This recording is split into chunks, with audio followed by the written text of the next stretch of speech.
Welcome to examination hub.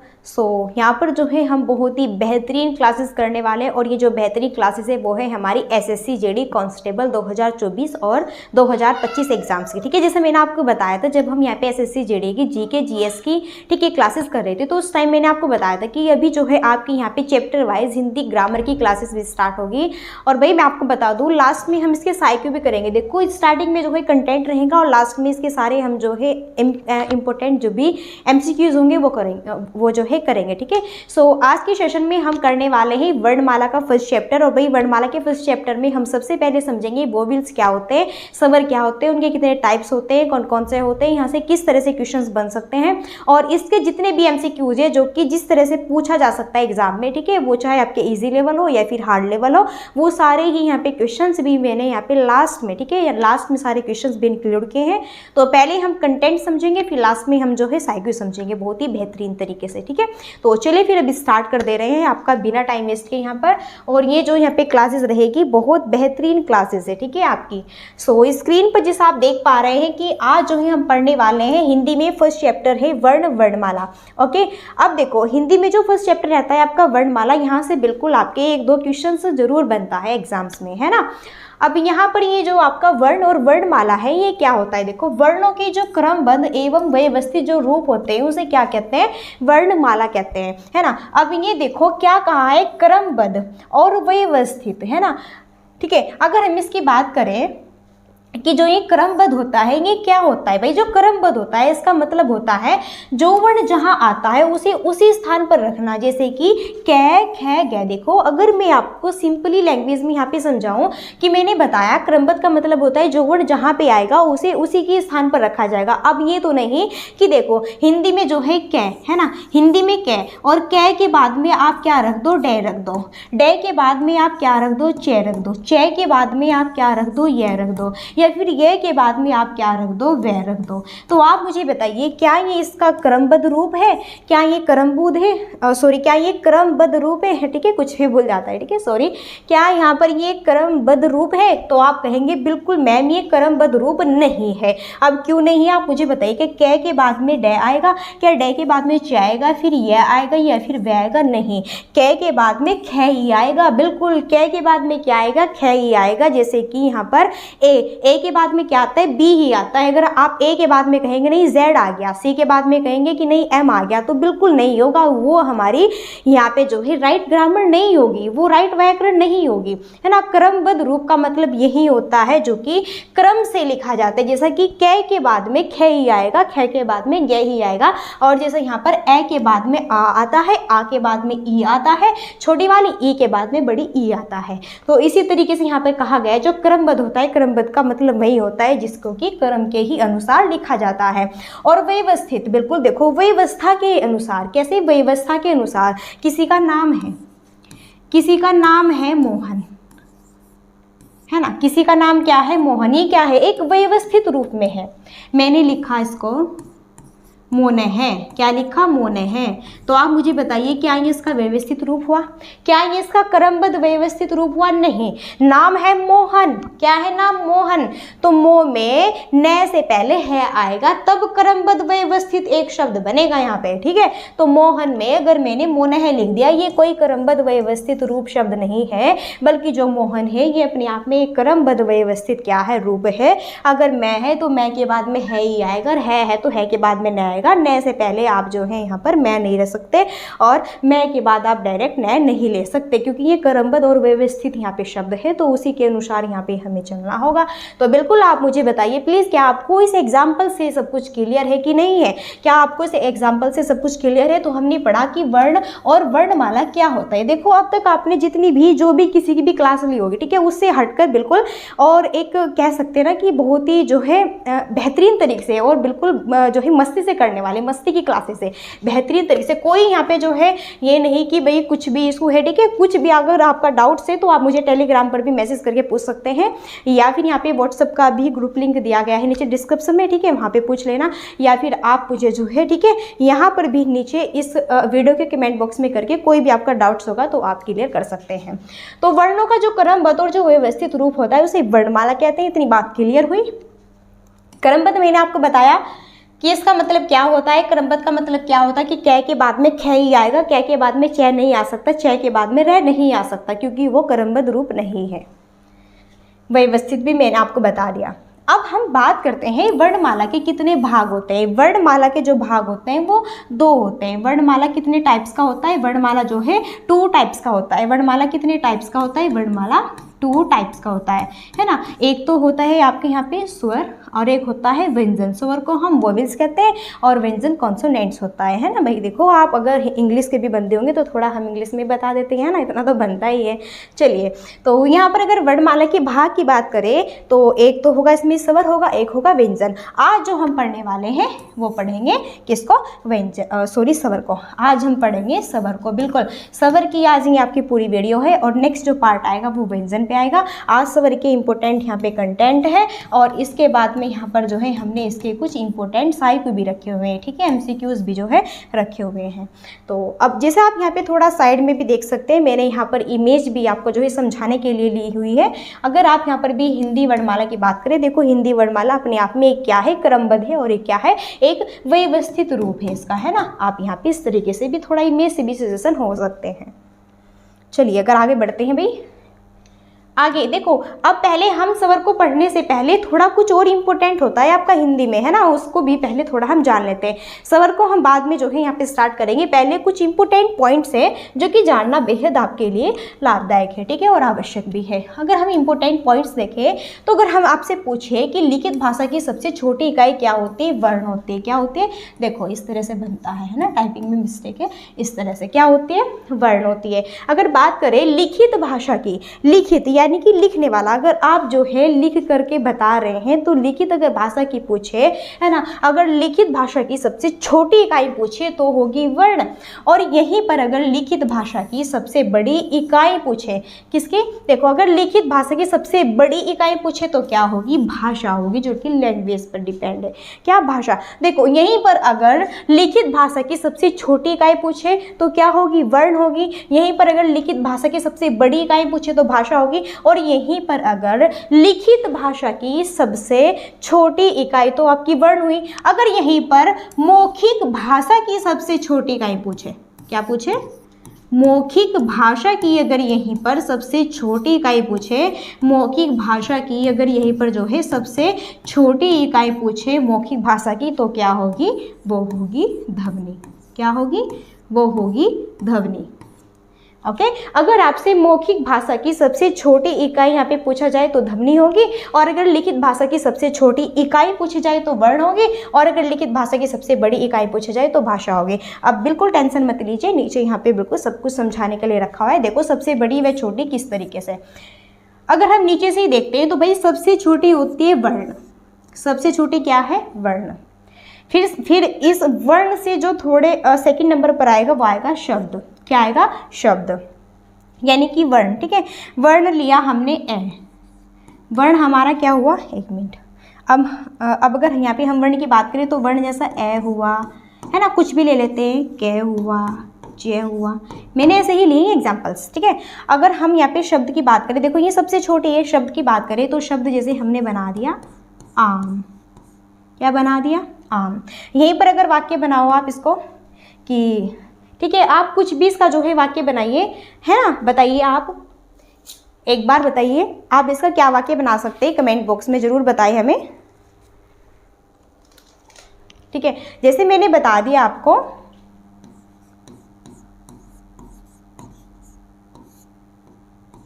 Mohan पेड़ पर चढ़ता है, मोहन पेड़ पर चढ़ता है ना। अब भाषा क्या बनेगी इसकी, अब आप इसकी भाषा बताइए। देखो जो वर्ण है सबसे छोटे छोटे, जैसे कि क्या खे कुछ भी हुआ, शब्द एक आम बना दिया वाक्य, मोहन पेड़ पर चढ़ता है ना। और अगर हम भाषा बनाए तो क्या बना सकते हैं, मोहन पेड़ पर मत चढ़, मोहन पेड़ पर मत चढ़, मोहन पेड़ पर मत चढ़, घर चल,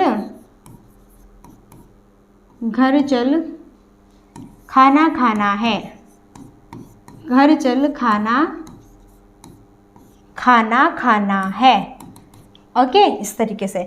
तो देखो हमने आपसे बताया सबसे बड़ी इकाई अगर पूछे तो भाषा होगी। जैसे यहाँ पर देखो सबसे बड़ी इकाई भाषा। भाषा क्या है कि मोहन पेड़ पर मत चढ़, घर चल, खाना खाना है, वो करना है, ये करना है, ये करना है, फिर वहाँ जाना है, फिर ये करना है, नहीं करना है, क्या करना है, ये पूरी क्या है लैंग्वेज है, भाषा है ना। अगर एक वाक्य बोले कि मोहन पेड़ पर मत चढ़, ये पूरा क्या होगा एक वाक्य होगा। शब्द अगर कहे तो आम पूरा एक शब्द है। वर्ण कहे तो वर्ण सबसे छोटा होता है। अगर सबसे छोटे से ठीक है सेकंड नंबर पर शब्द होगा, फिर यानी कि सबसे छोटा वर्ण होगा, फिर इससे जो बड़ा होगा शब्द होगा, सबसे बड़ा वाक्य होगा और सबसे बड़ा आपका भाषा होगा। यानी कि यहाँ पे हम ठीक है इस तरह से मैंने आपको ये यहाँ पे दिखाया समझाने के लिए। तो बताइए सब कुछ क्लियर है कि नहीं है।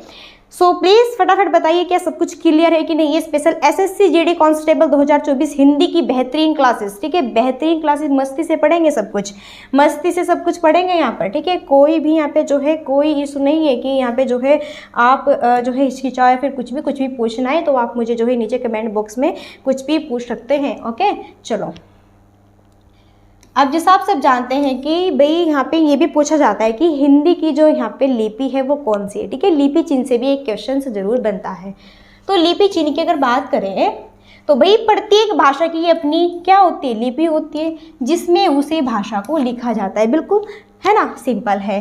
जैसा हिंदी भाषा की क्या लिपि है देवनागरी, ये बहुत ही इंपॉर्टेंट क्वेश्चन है और ये क्वेश्चन आपका एग्जाम्स में पूछा जाता है। अंग्रेजी की क्या है भाई रोमन है। पंजाबी की है आपकी क्या गुरुमुखी, यहाँ पर ये टाइपिंग में नहीं लिखा गया पूरा। पंजाब जो पंजाबी यानी कि पंजाब है ना, पंजाबी की क्या होती है इसकी है गुरुमुखी। अगर उर्दू बात करें उर्दू लिपि है क्या है फारसी। तो हिंदी लिपि है देवनागरी, हमारे लिए ये इंपॉर्टेंट है हिंदी, है ना। अगर अंग्रेजी की पूछे तो रोमन है, पंजाबी की पूछे उर्दू की पूछे तो भाई फारसी होगा, ठीक है। इतनी बात है कि नहीं। अब साइड में आप देखिए जो ये आपको देवनागरी ठीक है जो दिख रही है किस तरीके से देवनागरी, ये देवनागरी बीच में। तो देवनागरी यही तो होते हैं जो हम जो हम आम भाषा में यूज़ करते हैं।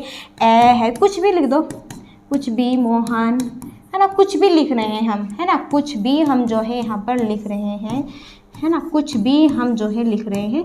ये सब क्या है, ये सब हमारी देवनागरी लिपि है। देखो देवनागरी जो लिपि होती है इस तरह की होती है जो कि हम पूरी यहाँ पे जो ये पढ़ते हैं अपनी वर्णमाला वो देवनागरी लिपि ही है, ऐसा आप जानते ही है ना। चलिए सो बताइए ये सब कुछ आपको क्लियर है। अगर क्लियर है तो आगे यहाँ पे बढ़ जाए। ओके आगे फिर यहाँ पे जो है बढ़ रहे हैं भाई, अगर सब कुछ आपका क्लियर है। हाँ अब यहाँ पे हम स्टार्ट करते हैं सवर। अब क्या स्टार्ट करते हैं सवर। देखो मेरी सिंपल सी लैंग्वेज में अगर आप समझिए सवर क्या होता है, जो कि स्वतंत्र होते हैं और इसे किसी की भी आवश्यकता नहीं होती है ना, जो कि क्या होते हैं स्वतंत्र होते हैं, इसे किसी की भी आवश्यकता नहीं होती है। और कितने टाइप्स के होते हैं 11। हिंदी में अगर पूछे यह जो है स्वतंत्र होते हैं और हिंदी वर्णमाला में 11 स्वर होते हैं। ये इंपॉर्टेंट पॉइंट्स हैं। ये अगर आपको पीडीएफ चाहिए ना पूरी, ये पूरी पीडीएफ आपको टेलीग्राम पर मिल जाएगी, ज्वाइन कर लेना, स्टडी विद शिवानी के नाम से है। वहाँ पर सारी ये आपको पीडीएफ मिल रही है और जो है आगे भी मिलेगी, ठीक है। तो स्वर की बात करें यह जो है क्या होते हैं स्वतंत्र होते हैं। और हिंदी वर्णमाला में अगर बात करें कितने स्वर है 11 स्वर है जो कि स्वतंत्र होते हैं, इन्हें किसी की भी आवश्यकता यहाँ पर जो है नहीं पड़ती। जैसे यहाँ पर जो है ये दिए हुए हैं एग्जाम्पल्स, जैसे कि ए आ ई उ औ री ए ऐ ओ औ, टोटल कितने हैं 11 है ना। अगर हम यहीं पर बात करते हैं अनुस्वार है ना, तो देखो ये एक तो ये होता है आपका और एक ये होता है आपका, ठीक। तो ये जो यहाँ पे 2 बिंदी वाला होता है ना, इसे तो हम क्या कहते हैं विसर्ग। जो ये 2 बिंदी होते हैं ना, इसका चिन्ह क्या होता है, इसका चिन्ह होता है ये 2 बिंदी, इसको विसर्ग कहते हैं ये, ठीक है। ये क्या है अनुनासिक है आपके। और ये क्या है भाई, ये यहाँ पर क्या है आपका अनुस्वार है। क्या है अनुस्वार। देखो जो ये वाली बिंदी होते हैं ये अनुस्वार, यानी कि जिस पे भी ऐसे होगा ना है ना वो क्या होगा अनुस्वार होगा। और जो भी जिस भी वर्ड के आगे ऐसे लिखा होता है उन्हें क्या कहते हैं विसर्ग बोलते हैं। तो अनुनासिक, ठीक है, इनकी संख्या कितनी होती है 2 होती है। ये भी आपका जो है पूछा जा सकता है एग्जाम्स में, काफ़ी इंपॉर्टेंट है, इसलिए मैंने आपको थोड़ा बताया यहाँ पर, है ना। अब हम देखो यहाँ पर आगे बढ़ते हैं। वैसे आपने यहाँ पे भाई ये तो देखो सिंपल ही है, इतना तो ये नहीं कि हाँ बिल्कुल ही आप बेसिक लेवल के हैं कि बिल्कुल फर्स्ट या फिर 5 वाले क्लास को पढ़ा रही हूँ मैं, नहीं भाई इतना तो आपको आता ही होगा, ये तो पता ही होगा आपको, है ना। ये सब कुछ तो आपको पता ही होगा कितने हैं आप काउंट कर सकते हैं, ये कितने हैं 11 है। बात ये हिंदी में वर्णमाला ठीक है। हिंदी में अगर वर्णमाला की बात करें तो कितने स्वर होते हैं बस, ठीक है। तो हिंदी में हमें यहाँ पे रखना है वो होते हैं 11। कितने होते हैं? 11 होते हैं, ठीक है। एक मिनट रुको थोड़ा, चलो भाई आप करते रहिए फटाफट, 1 मिनट। चलिए अब यहाँ पर देखो हिंदी वर्णमाला है ना, जिसे स्वर हैं, स्वर ए आ ई ऐ ऊ औ री ए ऐ ओ औ। टोटल कितने हुए? 11। अगर हम इनमें बात करें जो ए, ठीक है, अगर बात करें ए, क्या ए की कोई मात्रा होती है? भाई ए जो वर्ड से, ए जो ये वर्ड से, क्या इसमें कोई मात्रा है? नहीं। आप कहेंगे जो ये आ है, आप क्या कहेंगे? जो ये आ है यहाँ पर, 1 मिनट, हाँ अब बताएंगे हम। देखो जो ये आपको ए दिख रहा है, क्या इसमें कोई मात्रा है? नहीं। फिर हम कहेंगे क्या? आ में मात्रा है, बिल्कुल। आप कहेंगे आ में क्या? ए, ये एक मात्रा है। देखो ये तो ए है और ये एक मात्रा है कि नहीं? फिर हम यहाँ पे कहेंगे छोटी ई, क्या कहेंगे? छोटी ई। तो इसमें भाई इसमें जो है कौन सी मात्रा है? आप कहेंगे इसमें छोटी की ऐसी मात्रा है। फिर हम कहेंगे बड़ी ई, फिर हम क्या कहेंगे? बड़ी ई, आप कहेंगे बड़ी ई ऐसी मात्रा है। फिर हम कहेंगे छोटा ऊ, तो ऊ में ऐसी मात्रा है ना। देखो यहाँ पर ये बड़ी ई हुई, ये छोटा हुआ। फिर हम कहेंगे बड़ाऊ, तो इसमें बड़ाऊ ऊ ऐसी मात्रा होगी, ठीक है। फिर हम कहेंगे यहाँ पर आपको क्या? री, ठीक है। क्या कहेंगे? हम आपको री कहेंगे, इसमें फिर ये ऐसी मात्रा होती है। फिर हम आपको कहेंगे क्या? ए। फिर हम आपको क्या कहेंगे? ए कहेंगे। तो इसमें अगर हम बात करें यहाँ पर जो है, इसमें भाई ए ऐसी मात्रा होती है। कैसी? ऐसी मात्रा होती है। अगर हम बात करें इसकी ए की, ठीक है, इसमें कैसी मात्रा होती है? इसमें जो है ए ये वाली मात्रा होती है। फिर अगर हम बात करें ओ की, किसकी? अगर यहाँ पर जो है हम बात करें ओ में जो है, ठीक है, ये तो ए है, ठीक है। ये देखो डंडा है यहाँ पर, ये वाला है ना, और ये फिर यहाँ पर ऐसे, ठीक है भाई, बता रहे सिंपली भाषा में। फिर यहाँ पर क्या है? औ है ना, औ है। देखो ये तो ए है अपने आप में, ये तो ए है ही अपने आप में, इसे तो कट कर दीजिए, है ना, ये तो नहीं होगा। तो ये डंडा है और जो ऊपर 2 है, फिर ऐसे होगा, ये क्या होगा? औ होगी, है ना। इस तरीके से देखो आप, ये भी यहाँ पे तो साइड में बिल्कुल यही ऐसे ही लिखा हुआ है, ठीक है। आप थोड़ा इसको भी जो है समझ सकते हैं, बिल्कुल बेसिक से टॉप तक जाएंगे कोई भी यहाँ पे। अब भाई जब हम देखो, मैंने आपको यहाँ पे ये बताया ना अनुस्वार के बारे में, ठीक है। अनुस्वार और विसर्ग, देखो अनुस्वार इस तरह से दिखता है ना। अनुस्वार जो इसे कहते हैं, विसर्ग ये होता है। अब चलो हम जब हम इनको पढ़ेंगे ना व्यंजन, तब हम इनकी बातें करेंगे। अभी हम सिर्फ और सिर्फ स्वर पर ही फोकस करेंगे। देखो जितना पढ़ना है ना बस उस पर ही फोकस करो, ठीक है। ये नहीं कि हम स्वर पढ़ा रहे हैं तो व्यंजन पे जाके आप टपक जाओ, नहीं भाई। स्वर अभी हमारा चल रहा है तो टॉपिक स्वर की ही बातें करेंगे, ओके। चलिए स्वर के अगर भेद की बात करें यहाँ पर, तो अगर बात करें मात्रा के आधार पर स्वर के भेद, देखो यहाँ से मैंने क्वेश्चंस भी बनाए हुए हैं कि मात्रा के आधार पर कितने स्वर के भेद है, फिर वहां पर आपको जो है बताना होगा, इसलिए ध्यान से पढ़िए। तो मात्रा के आधार पर अगर बात करें स्वर के जो भेद है वो 3 प्रकार के होते हैं। कितने होते हैं? 3 प्रकार के होते हैं। कितने? ध्यान से देख लीजिए, स्वर के भेद पढ़ रहे हैं, किसके? स्वर के भेद पढ़ रहे हैं। ध्यान से देखिए, अगर यहाँ पे आपसे पूछा जाए कि मात्रा के आधार पर जो है स्वर के भेद कितने होते हैं, तो भाई स्वर के भेद मात्रा के आधार पर 3 प्रकार के होते हैं। कौन कौन से? एक तो है ह्रस्व स्वर, एक है दीर्घ स्वर और एक है प्लुत स्वर। ये बहुत ही इंपॉर्टेंट है, इनको ध्यान से यहाँ पे देखेंगे। जो ह्रस्व स्वर होता है वो क्या होता है, ठीक है, जिनके उच्चारण सिर्फ और सिर्फ एक मात्रा का समय लगता है, उसे हम हर्ष स्वर कहते हैं। जैसे यहाँ पे एग्जाम्पल ए ई ऊ रे, है ना। क्या कोई इसमें हमें बोलने में, है ना, या फिर कुछ भी थोड़ी मेहनत करनी पड़ी? बोल दिया ए ई ऊ री, बोल दिया फटदेसी, है ना। तो जिसमें जो है एक मात्रा का टाइमिंग लगता है उसे हम हर्ष स्वर कहते हैं। अगर यहाँ पर हम बात करें दीर्घ स्वर की, किसकी? यहाँ पर अगर हम बात करें दीर्घ स्वर की, दीर्घ स्वर क्या होते हैं? देखो हर्ष स्वर, है ना, इसकी जो संख्या होती है कितनी होती है? 4 होती है, ये भी याद रखना है साथ साथ में, है ना। अगर ये दीर्घ स्वर की बात करें तो भाई जिनको बोलने में 2 मात्रा का समय लगता है, कितना? जिसको बोलने में 2 मात्रा का समय लगता है उसे हम ह्रस्व स्वर कहते हैं। जैसे हम क्या देते हैं? आ, है ना, क्या क्या दिया हमने? आ, या फिर क्या क्या दिया हमने? ऐ ऊ री ए ऐ ओ औ, है ना। तो इसमें जो है कितना टाइमिंग लगा, 2 मात्रा का समय, ठीक है। इसमें कितना भाई, 2 मात्रा, बस ये इंपॉर्टेंट है। ये भी पूछा जाता है कि जो ह्रस्व स्वर है, ठीक है, इसको बोलने में कितनी मात्रा का समय लगता है, तो सिर्फ और सिर्फ 1 मात्रा का समय लगता है। कितनी जल्दी हमने बोल दिया, ए ई उ री, है ना। इसमें 2 आ ऐ औ री ए ऐ ओ औ, है ना, तो 2 मात्रा का समय लगा। बिल्कुल अगर हम स्वर की बात करें तो इसमें लगता है 3 मात्रा का समय। कितना, इसमें लगता है भाई यहाँ पर 3 मात्रा का समय, है ना। जो प्लुत स्वर होते हैं इसमें जो है यहाँ पे बोलने में 3 मात्रा का समय लगता है। कैसे लगता है, जैसे हम बोलते हैं ओम, है ना, यानी कि बहुत ही जो है हमारी जो यहाँ पे ध्वनि है काफ़ी लंबे टाइम तक जो निकलती रहती है। जैसा कोई बंदा दूर है, बहुत दूर, और हम उसके आवाज़ लगा रहे हैं, राम क्या आपको सुन रहा है ना, या फिर हमने कुछ भी क्या, मोहन क्या आपको सुन रहा है ना। तो जिसमें जो है ध्वनि बहुत ही लंबी जा रही है, तो उसे हम जो है प्लुत स्वर में रखेंगे। जैसे कि आप बिल्कुल एक बेहतरीन सा एग्जाम्पल से, और वो क्या है, ओम। आप बोलकर देखना, है ना, कैसे भाई, ओम, तो बहुत ही इसकी लेंदी क्या जाएगी, पे ध्वनि जाएगी, इसलिए इसको बोलने में 3 मात्रा का समय लगता है। क्या ये क्लियर है सब कुछ, क्या ये क्लियर है। दीर्घ स्वर की संख्या कितनी है, काउंट करो फटाफट, 1 2 3 4 5 6 7 8, कितनी है, 8, काउंट करो, इसकी 4 है। और भाई ये तो जो है आपका ओम, ठीक है, इसमें एग्जाम्पल्स ही रहेगा। तो स्वर की अगर भेद की बात करें, मात्रा के आधार पर कितने 3 टाइप्स के होते हैं, कौन कौन से ह्रस्व स्वर होते हैं और दीर्घ स्वर होते हैं, प्लुत स्वर होते हैं, इनको बोलने में कितना टाइमिंग लगता है, बिल्कुल सब कुछ बताया, एग्जाम्पल्स, ठीक है, सारी चीज़ें क्लियर। आगे अब आपके लिए कुछ इंपॉर्टेंट यहाँ पर जो है नोट है। वो इंपॉर्टेंट नोट क्या है, देखो ध्यान से आप, ह्रस्व स्वर कभी भी दीर्घ नहीं होते। भाई आप मुझे बताइए, क्या ह्रस्व ये जो स्वर है क्या ये कभी भी दीर्घ होगा, नहीं, ये अपने आप में ह्रस्व है तो ह्रस्व ही रहेगा, ये कभी जो है दीर्घ नहीं हो सकता, है ना। बाकी जो दीर्घ स्वर है ना वो प्लुत हो सकते हैं। वो कैसे हो सकते हैं, देखो जैसा आपका यहाँ पे आ है, तो बस आ क्या के बाद में ये 3 सा वर्ड लगाना है ना। जैसे हमारी ये बड़ी ई थी, ई के बाद में 3 वर्ड लगा दो, इसमें बड़ा ऊ था, इसके बाद में ये आपको जो है 3 का वर्ड्स बनाना है, बस, और क्या, ठीक है। और यहीं पर अगर हम बात करें, है ना, ए की, है ना, इसके बाद में भी 3 वर्ड्स लगा दो।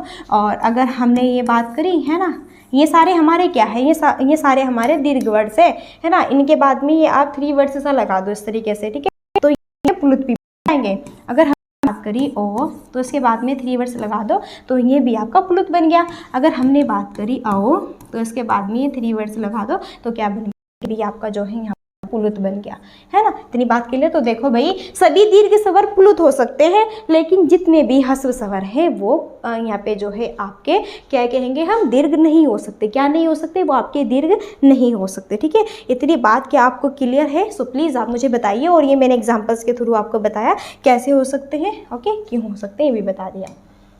चलिए भाई आगे बढ़ते हैं।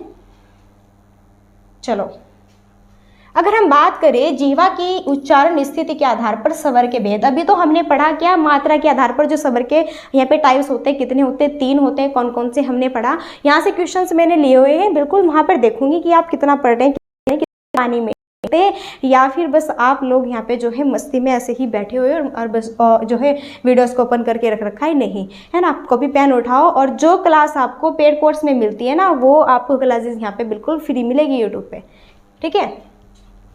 अगर बात करते हैं जीवा की उच्चारण स्थिति के आधार पर स्वर के भेद कितने होते हैं, भाई 3 होते हैं। कितने होते हैं, 3 होते हैं। अब कौन कौन से होते हैं जो 3 होते हैं, एक तो होता है पश्च स्वर, एक होता है मध्य स्वर, एक होता है अग्र स्वर। बिल्कुल, ये भी बहुत ही बहुत ही यहाँ से भी आप जो है बनते हैं, इसलिए ये भी आप जो है पढ़ना होगा। इतनी बात क्लियर है। तो जीवा की उच्चारण स्थिति के आधार पर अगर बात करें स्वर के भेद, तो ये भी 3 टाइप्स के होते हैं। अभी जो 3 टाइप्स के हैं कौन कौन से, एक तो पश्च स्वर बताया, मध्य स्वर, अग्र स्वर, है ना। तो आपसे एग्जाम में कैसे क्वेश्चन बनता है यहाँ से कि पश्च स्वर, ठीक है, पश्च स्वर के ये यहाँ पे जो है एग्जाम्पल्स है। तो बस आपसे क्या यहाँ पे एग्जाम्पल्स बनेगा कि पश्च स्वर में कोई भी यहाँ पे ऑप्शंस देगा, मध्य स्वर का, अग्र स्वर का, और एक पश्च स्वर का उठा के रख देगा, आ रख दो, ऊ रख दो, ओ या फिर ओ, है ना। तो ये फिर यहाँ से जो है पूछेगा कि बताइए इसमें कौन सा पश्च स्वर का एग्जाम्पल्स है, इसमें कौन सा मध्य स्वर है, या फिर इसमें कौन सा अग्र स्वर है। तो पहले एक अगर आप ट्रिक समझो, अगर आप एक यहाँ पर ट्रिक समझे, तो पश्च स्वर में होते हैं, है ना। देखो पश्च स्वर आपके जो है, पहले यहाँ पे देख लो, पहले यहाँ पर देख लो, ये क्या है, टंग है, जीभ है ना। यहाँ पर देखो जो ये होता है ना सबसे आपका पीछे का भाग, इसको क्या कहते हैं, पश्च स्वर। जो ये मध्य का भाग होता है इसे इसे कहते हैं मध्य स्वर। और जो ये होता है ना अग्रभाग, थोड़ा कॉमन सेंस लगाइए, अग्रभाग का मतलब आगे का भाग है ना, और मध्य भाग का मतलब मध्य, और भाई पश्च का है ना, पश्च स्वर यानी कि सबसे पीछे है ना। तो जीभ के आधार पर अगर बात करें स्वर के भेद, तो यहाँ पर देखो इस तरह से होता है ना। तो पश्च स्वर सबसे लास्ट में होगा, तो पश्च स्वर में क्या भाई आ। देखो थोड़ा ये भी समझे कि इसको बोलने में भी थोड़ा ज़्यादा टाइम लगेगा ना, वो पीछे ही जाएगा, और थोड़ा जिसको थोड़ा मीडियम लगेगा वो बीच में आएगा, और जिसको बिल्कुल कुछ करना ही नहीं, ठीक है, जो बिल्कुल क्या कहते हैं मुफ्त की रोटी तोड़ रहा है ना, क्या देते हैं ना एक सिंपल सी भाषा में, जो बिल्कुल मुफ्त की रोटी तोड़ता है ना, उसे भी कुछ टाइम नहीं लगता ना, उसे कुछ करना ना धरना, वो बस अपना आराम से मस्ती में है, ऐसा ही है क्या है हमारा अग्र स्वर है, सबसे आगे बैठा हुआ है, बोल दो ई ए और क्या, ठीक है। अब देखो पश्च स्वर की क्या ट्रिक है, जितने भी सारे ए ऊ, ठीक है, ए अब ये ऊ है ना, बनेगा तो ए की तरह ही। तो बस ये समझ लो ट्रिक से कि जितने भी ए की कैटेगरी के है ना, सारे जितने भी ए की कैटेगरी के सारे वो सारे पश्च स्वर हैं, बस समझो, ठीक है। इतना क्लियर है, इतना क्लियर है कि नहीं। मध्य स्वर में सिर्फ और सिर्फ एक ही याद रखना है, वो है भाई ए, क्या ए। मध्य स्वर में सिर्फ और सिर्फ एक ही याद रखना है, वो है ए, बस है ना। इसको तो रट लो, इसकी कोई ट्रिक नहीं, इसको रट लो। बाकी ये ट्रिक बता दे, जितने भी ए कैटेगरी के सारे वर्ड्स है ना, वो सारे आपके इसमें आ गए, ऊ ए, ठीक है। इससे ही थोड़ा आप यहाँ पे इमेजिनेशन करके बता रही हूँ, है ना। अग्र स्वर की अगर बात करें तो भाई ये भी होगा, ये भी होगा। अब बचे क्या, ये तो अपने आप ही याद हो जाएगा। अब बचे क्या, ये बचे ई ऐ ए, ठीक है। अब ये किस अग्र स्वर में आएगा, यहाँ से क्वेश्चंस बनेंगे, तब मैं वहाँ पे आपको क्वेश्चंस कराऊंगी ना, तब देखते हूँ कि आप किस तरीके से करते हैं। अब आगे यहाँ पर जो है बात करते हैं ओष्ठ यानी कि होठों की स्थिति के आधार पर स्वर के कितने यहाँ पे भेद होते हैं, तो ये होते हैं दो। कितने होते हैं, दो होते हैं। एक तो होता है अवर्तमुखी, एक होता है वर्तमुखी। अगर बात करते हैं यहाँ पर हम अवर्तमुखी की, तो जिन स्वरों के उच्चारण में जो यहाँ पे क्या होते हैं, ओठ या फिर वर्तमुखी या फिर अवर्तमुखी स्वर कहलाते हैं, जैसे कि ए आ ई ऐ ए। देखो अवर्तमुखी का क्या होता है, जो ये होठ है ना, ठीक है, जब हम बोल रहे होते हैं, ये हमारे होठ है जब ये आपस में नहीं, ठीक है, तो भाई उसे क्या कहते हैं, अवर्तमुखी, ठीक है। इनके उच्चारण में जो होठ होते हैं, ठीक है, जो होठ होते हैं यहाँ पे, वो वर्तमुखी या फिर गोलाकार नहीं हो पाते। जैसे हमने बोला ए आ, है ना, क्या बोला, ए बोला, आ बोला, ई ऐ ए। तो आप मुझे बताइए क्या ये जो दो से क्या ये आपस में यहाँ पे जो है जुड़ रहे हैं, नहीं ना, बिल्कुल नहीं, ठीक है। आप देखो यहाँ पे बोलकर ए आ ई ऐ, ठीक है, तो हमने बोला क्या ये यहाँ पे ये हुए आपके ऐसे, ठीक है, जुड़े नहीं ना। अब वर्तमुखी का बस इसका उल्टा कर दो, जिसमें होठ वर्तमुखी या फिर गोलाकार होते हैं उन्हें वर्तमुखी स्वर कहते हैं। जैसे ऊ औ ओ औ आ। देखो जैसे क्या बोला, ऊ, क्या बोला, ऊ, ध्यान दो लिप्स पर, ऊ, है ना, क्या हुए, मिले, फिर बोला औ, मिले कि नहीं मिला, फिर बोला ओ, है ना, होठ लिप्स आपस में मिल रहे हैं बोलते हुए, फिर बोलो औ, है ना, फिर बोलो ओ, मिल रहे हैं। और भाई इधर बोल लो ए आ ई ऐ, है ना। क्या अवर्तमुखी में यहाँ पे जो है लिप्स दोनों मिल रहे नहीं ना। तो इस तरीके से आप जो है मुझे बोलते हुए देख सकते हैं, और फिर बस, ठीक है। देखो एक बहुत ही हम कहते हैं ना कि भाई एग्ज़ाम में जो है क्या नहीं करना होता है, चीटिंग नहीं करने होते, लेकिन हिंदी के जो हद्दी ग्रामर होते हैं ना, वर्णमाला की स्पेशली, है ना, वो तो चीटिंग आपकी पूरे बॉडी में है। क्यों, अगर एग्जांपल्स आ गए यहाँ पर यही अवर्तमुखी का, तो बोल कर देख लो अवर्तमुखी का, बस एग्जांपल समझ लो। जैसे मैथ्स में फॉर्मूले होते हैं, तो उसका भी ये फॉर्मूला है कि जिसके जो होठ होते हैं आपस में मिलते नहीं है बोलते वक्त, तो समझो ए आ ई ऐ। तो बस समझो चीटिंग हो गई है कि नहीं, क्या हो गई, चीटिंग हो गई। तो भाई इतना समझ आया कि नहीं आया, बताइए, क्या इतना समझ आया कि नहीं आया। चलिए अब यहाँ पर हम बात कर लेते हैं, आगे बढ़ते हैं। अब बात कर लेते हैं मुख द्वार या मुख विवर के खुलने के आधार पर स्वरों के प्रकार होते हैं। तो ये जो है 4 टाइप्स के होते हैं। कितने, 4 टाइप्स के होते हैं। मुख द्वार या फिर मुख विवर के खुलने के आधार पर स्वरों के प्रकार या भेद कितने होते हैं? 4 टाइप्स के होते हैं। कौन कौन से? एक तो है विवर्त स्वर, एक है अर्धविवर्त, एक है संवर्त, एक है अर्ध संवर्त। विवर्त स्वर की बात करें तो इन स्वरों के उच्चारण में मुंह पूरा खुलता है, विवर्त स्वर। ठीक है, देखो बस इसका फॉर्मूला पकड़ो। जैसे बोला आ, तो आप मुझे बोलते हो देखो देखो मेरा मुंह कैसे पूरा खुला है। मैंने बोला आ, है ना, पूरा खुला है कि नहीं? मुंह पूरा खुला है कि नहीं? तो विवर्त जो स्वर होते हैं उनके उच्चारण में मुंह पूरा खुलता है। अगर यहीं पर हम अर्धविवर्त की बात करें, किसकी बात? एक मिनट। ओके डियर, सो देखो जैसे मैंने आपको यहाँ पर बोला, अभी क्या बताया कि विवर्त जो स्वर होते हैं इन स्वरों के उच्चारण में मुंह पूरा खुलता है। क्या होता है? मुंह पूरा खुलता है। और भाई जैसे मैंने अभी बोला क्या? आ, तो देखो मैंने आ बोला तो देखो मेरा मुंह जो है कैसे खुल रहा है ना, इसको बोलते हैं। अगर यहाँ पर हम अर्धविवर्त की बात करते हैं, यहाँ पर अगर हम अर्धविवर्त की बात करते हैं तो स्वर, इन स्वरों के उच्चारण में मुंह आधा खुलता है। कैसा? देखो अर्ध, अर्ध का मतलब क्या हुआ? आधा, अर्ध अर्ध अर्ध, अर्ध का मतलब क्या हुआ? आधा। क्या हुआ? अर्ध का मतलब हुआ आधा। ठीक है, थोड़ा कॉमन सेंस लगाइए। अर्ध का मतलब क्या हुआ भाई? आधा हुआ। कॉमन सेंस से आप थोड़े जो है यहाँ पे, ठीक है, यहाँ पे जो है अपने इनको, ठीक है, अच्छे से करिए। तो अर्ध विवर्त स्वर, इन स्वरों के उच्चारण में मुंह क्या खुलता है? आधा। अर्ध विवर्त, अर्ध का मतलब होता है आधा। ठीक है, तो मुंह आधा खुलता है। जैसे जैसे क्या? ए औ। देखो अभी हमने ऊपर पढ़ा क्या? विवर्त स्वर, तो हमने बोला आ, तो मुंह कैसे, देखो कैसे खुल रहा है। फिर हम बोलते हैं ए ओ, मुंह खुल रहा है लेकिन थोड़ा खुल रहा है। ठीक है, अब अगर आप ये बोलने लगे ए, तो देखो कैसे बोल रहे हैं। ठीक है, वे कैसे लग रहे हैं, देखो बोलते हैं, है ना। किसी ने बोला, देखो किसी ने बोला ए, तो कैसे लगे, है ना? अच्छे नहीं लगे ना पूरा मुंह खोल के बोलते हुए। आप थोड़ा खुद से यहाँ पे करके देखो। और फिर जैसे हमने बोला ए, तो कितना प्यारा लगा। फिर बोलो ए, अच्छा नहीं लगा ना? ए, फिर बोलो ओ, है ना, बोला ओ, तो भाई अच्छा नहीं है। ठीक है, ये अच्छा नहीं है, ये होगा ओ, है ना, जिसमें जो है मुख यहाँ पे थोड़ा खुलता है। तो इस सजेशन से भी आप थोड़ा यहाँ पर देख सकते हैं। ये भाई बहुत इंपॉर्टेंट है। जिस तरह मैं आपको देखो यहाँ पे बोल बोल कर भी दिखा रही हूँ। अगर आप हंसोगे ना तो फिर देखूंगी। ठीक है, हंसना बिल्कुल नहीं है। हंसना भाई यहाँ पे मना है, हंसना नहीं है। ठीक है, हंसना यहाँ पर जो है मना है। बिल्कुल आप कभी हंसे यहाँ पे, ठीक है, हंसना यहाँ पर जो है नहीं है। तो हम बात कर रहे हैं अर्धविवर्त की। तो मैंने आपको जो है बोल कर भी दिखाया। मैं पहले खुद ही हंस रही हूँ, कोई बात नहीं। तो मैंने यहाँ पर जो है आपको बोल कर भी दिखाया सब कुछ। ठीक है, तो आप मुझे बताइए क्या ये समझ आया कि नहीं आया। अब लास्ट में यहाँ पर इसके जो बचते हैं 2 बचते हैं, फिर उसके बाद में हम सारे जो क्या करेंगे MCQs करेंगे, है ना। चलो अब बात आती है संवर्त स्वर की, और भाई यहाँ पर जो है अर्ध संवर्त की। ठीक है, उधर तो हमने विवर्त के दोनों कैटेगरी देख ली, इधर अब हम संवर्त के। ठीक है, और भाई अर्ध संवर्त और संवर्त स्वर,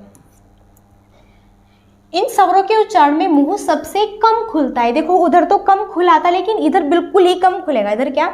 ई ऊ औ, बहुत कम खुला। इधर अर्ध संवर्त क्या होता है? स्वर, इन स्वरों के उच्चारण में मुंह आधा बंद रहता है। जैसे ए ओ, देखो जैसे बोला, बोलो ए ओ, आधा क्या रहता है? आधा मुंह बंद रहता है और थोड़ा थोड़ा सा क्या होता है? खुलता है। ठीक है, इस तरीके से जो यहाँ पे होता है ना, ये भी आपको यहाँ पर जो है देखना है। और भाई यहीं पर अगर हम संवर्त स्वर की बात करते हैं तो इन स्वरों के उच्चारण में मुंह सबसे कम खुलता है ना। जैसे बोलो आप यहाँ पे बोलो ई आई, है ना, या फिर आप यहाँ पे बोलो ऊ, या फिर बोलो औ। इसमें क्या हो रहा है? इसमें जो है कम खुल रहा है। तो संवर्त जो स्वर होते हैं, ठीक है, इन स्वरों के उच्चारण में मुंह जो होता है सबसे कम खुलता है। और भाई अगर अर्ध संवर्त की बात करें, और इनके एग्जाम्पल्स देखो ध्यान से, इनके एग्जाम्पल्स पर फोकस करो। ये ई है, आई है, ऊ है, औ है। यहाँ से जो है एग्जाम में क्वेश्चंस यही बनते हैं कि संवर्त स्वर का कौन से एग्जाम्पल्स है, कौन कौन से संवर्त स्वर के, ठीक है, अंतर्गत आते हैं। अर्ध संवर्त के कौन कौन से एग्जाम्पल्स है, कौन कौन से अर्ध संवर्त के अंतर्गत आते हैं। तो जो आई है, ओ है, ये अर्ध संवर्त हुए। जो ई है, आई है, ऊ है, ओ है, वो यहाँ पे संवर्त स्वर हुए। यहीं पर अगर बात करते हैं हम किसकी, यहाँ पर अगर बात करते हैं विवर्त स्वर की, तो इसमें सिर्फ और सिर्फ एक ही है, और वो क्या है? आ है। और बाकी जो है इसमें ए आपका और आई और ओ, ये आपके अर्ध विवर्त की कैटेगरी में आएंगे,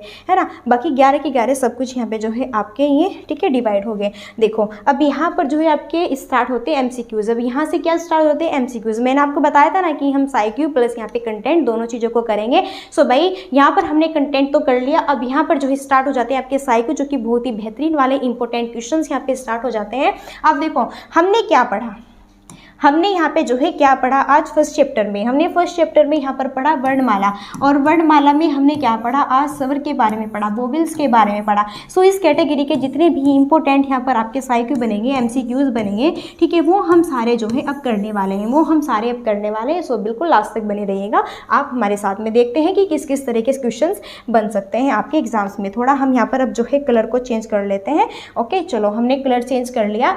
अब यहाँ पर क्वेश्चन है कि वर्णमाला जो है किसे कहते हैं, तो वर्णों के व्यवस्थित समूह को, वाक्यों को, शब्दों का, फिर इनमें से कोई नहीं। बिल्कुल वर्णमाला स्टार्टिंग से ही मैंने सबसे पहले मैंने आपको यहाँ पर यही पढ़ाया था कि वर्णमाला क्या है क्या नहीं होता है, ठीक है, किसे कहते हैं, पढ़ाया था कि नहीं पढ़ाया, बिल्कुल पढ़ाया था, ठीक है। तो वाक्यों को नहीं, शब्दों को नहीं, बल्कि ये सारी चीजें इसमें इंक्लूड हो गई। वर्णमाला का मतलब होता है वर्णों के जो व्यवस्थित समूह होता है और क्रमबद्ध जो समूह होता है उसे ही हम क्या कहते हैं, वर्णमाला, यानी कि वर्णों का क्रमबद्ध और व्यवस्थित समूह को ही हम क्या कहते हैं, वर्णमाला कहते हैं। इसलिए यहाँ पे जो फर्स्ट ऑप्शन होगा बिल्कुल करेक्ट होगा।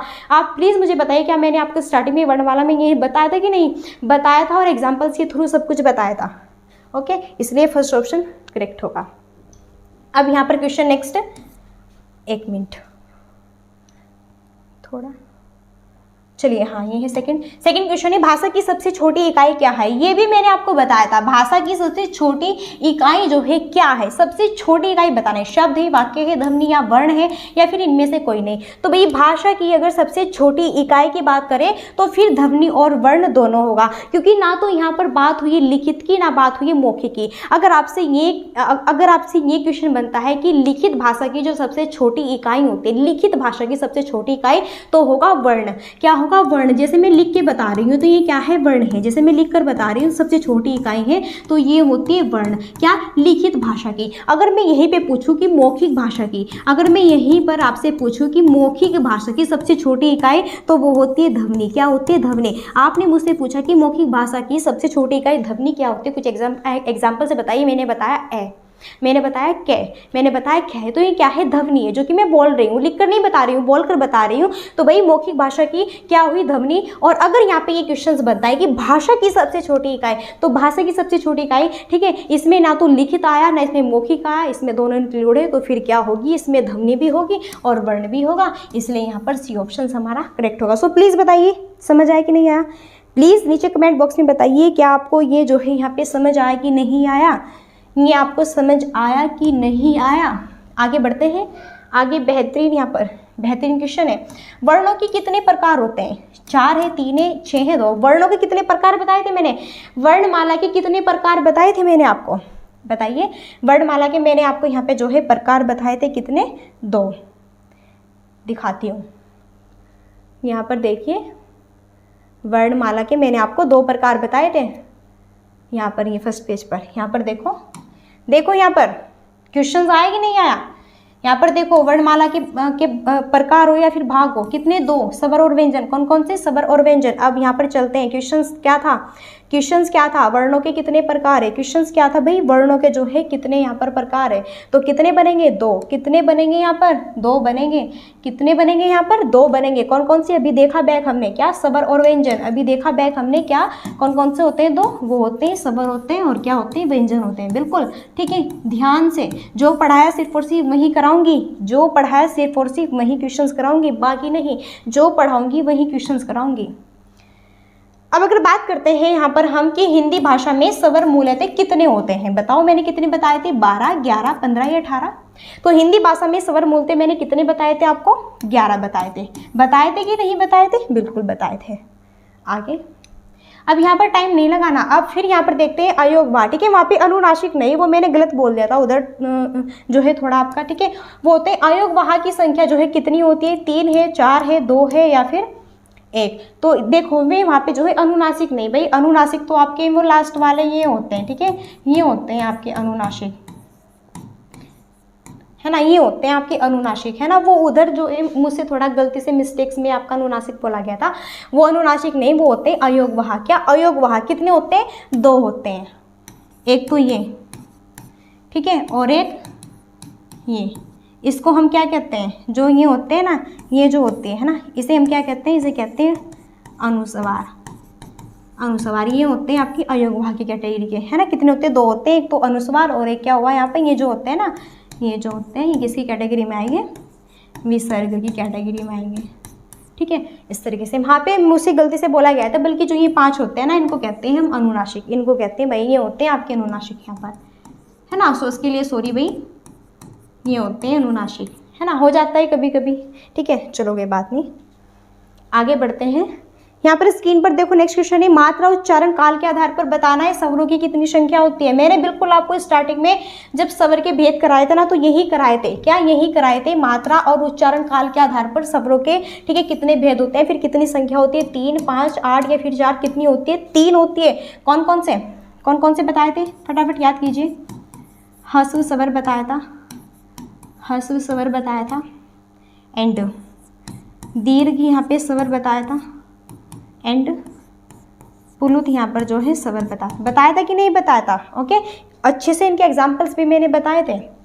अब ओष्ठों की स्थिति के आधार पर अगर बात करें, स्वर के कितने भेद होते हैं, ओष्ठ या होठ, 1, 2, 3, 4, फटाफट बताइए, फटाफट। बेहतरीन यहाँ पे चल रहा है कन्वेंशन, बहुत ही जबरदस्त कन्वेंशन है, सो फटाफट बताते चलिए, फटाफट बताइए। यहाँ पर देखते हैं कि आपको कितना याद है, कितना आपको जो है याद नहीं है, ठीक है। ओष्ठों की स्थिति के आधार पर जो है मैंने आपको स्वर के कितने भेद यहाँ पर बताए थे। थोड़ा पानी पी रहे हैं भाई आप, फटाफट जो है बताइए।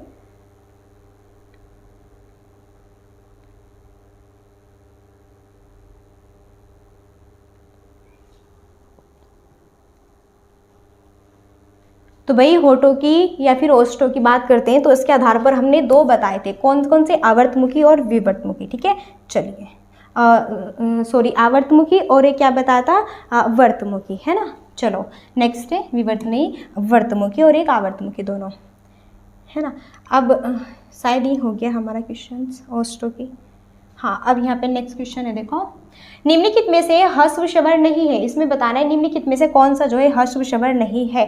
निम्नलिखित में से कौन सा ह्रस्व स्वर नहीं है। ह्रस्व स्वर में ये आपके आएंगे कैटेगरी, ये आएंगे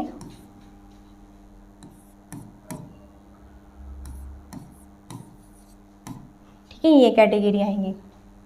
तो इसमें बताना है कि इसमें जो है ह्रस्व स्वर नहीं है, तो ए ये तो है भाई, ई ये भी है, ऊ ये भी है, कौन सा नहीं है, ए नहीं है। ए आपका किसकी कैटेगरी में आता है, ये आता है दीर्घ स्वर की, किसकी, ये आता है आपका दीर्घ स्वर की कैटेगरी में, ओके सिंपल।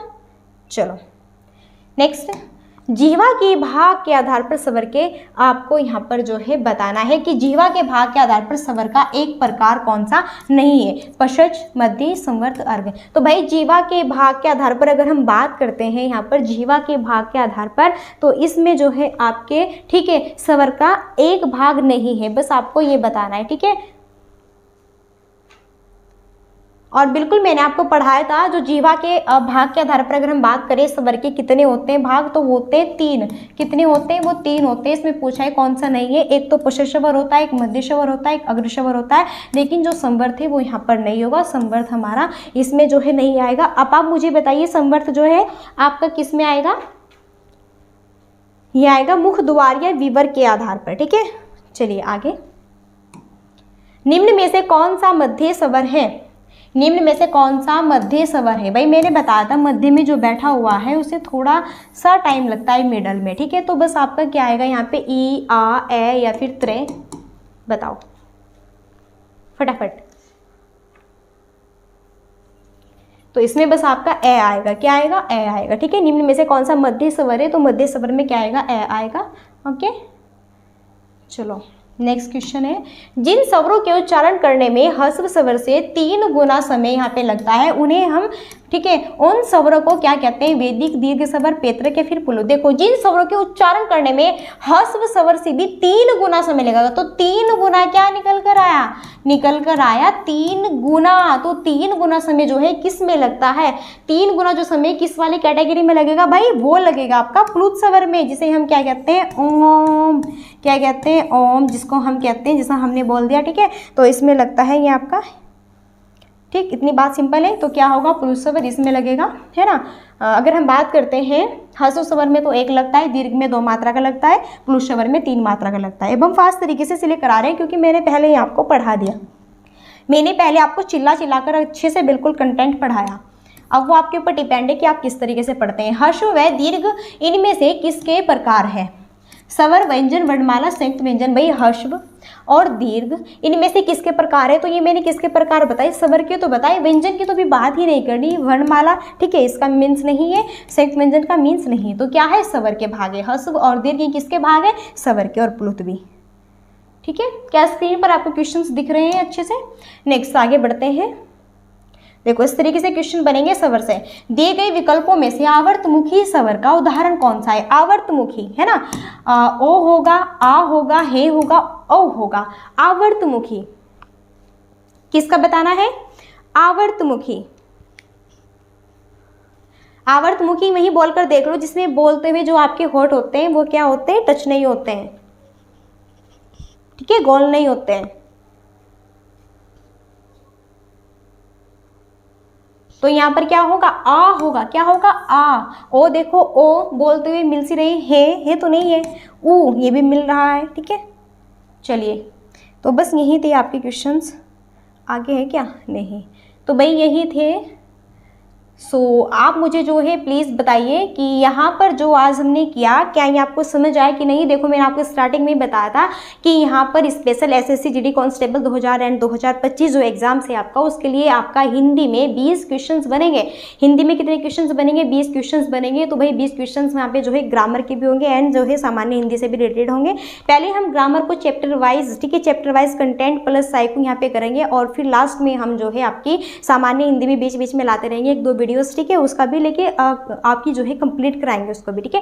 तो बस अगर आपको भी कंटिन्यू ये यहाँ पे क्लासेस चाहिए कंटेंट प्लस आपको जो है साइको वाली, तो आप चैनल को फटाफट सब्सक्राइब कर लो। और हाँ, अब जो आपकी जीके जीएस की भी जो यहाँ पे सेशन आएगा वो भी किस तरह का आएगा, वो भी आपका चैप्टर वाइज, ठीक है, वो भी चैप्टर वाइज क्वेश्चन बेहतरीन वाले, जैसे प्राचीन भारत हुआ, है ना, भारत का भूगोल हुआ, या फिर इकोनॉमिक्स में जो भी बेहतरीन सारे, ठीक है, कराएंगे सारे। लेकिन एक चैप्टर से एक क्लास में फिनिश, एक चैप्टर से एक क्लास में फिनिश, सारे MCQs प्लस उसके यहाँ पे मैपिंग के थ्रू प्लस यहाँ पे एक्स्ट्रा पॉइंट्स के थ्रू करने वाले हैं। तो अगर ये सेशन आपको भी करना है स्पेशल यहाँ पे जो है एसएससी जीडी कांस्टेबल 2024 एग्जाम्स के लिए, तो फटाफट अभी एग्जामिनेशन हब चैनल को सभी सब्सक्राइब कर ले। सो भाई मेरे साथ में आप जो है पढ़ते रहिए और जो है यहाँ पर अपने फ्यूचर को, ठीक है, बेहतरीन बनाइए। और भाई यहाँ पे हंसते जागते रोते खाते पीते सिर्फ और सिर्फ यही ध्यान होना चाहिए क्या, कि एसएससी जीडी का पेपर क्या करना है, तोड़ना है, फोड़ना है, ठीक है। तो चलिए फिर भाई अब यहीं पर जो है हम अपनी वाणी को भी विराम देते हैं। तो अब मिलते हैं हम नेक्स्ट सेशन में, और तब तक के लिए thanks for watching, keep study and bye bye, take care.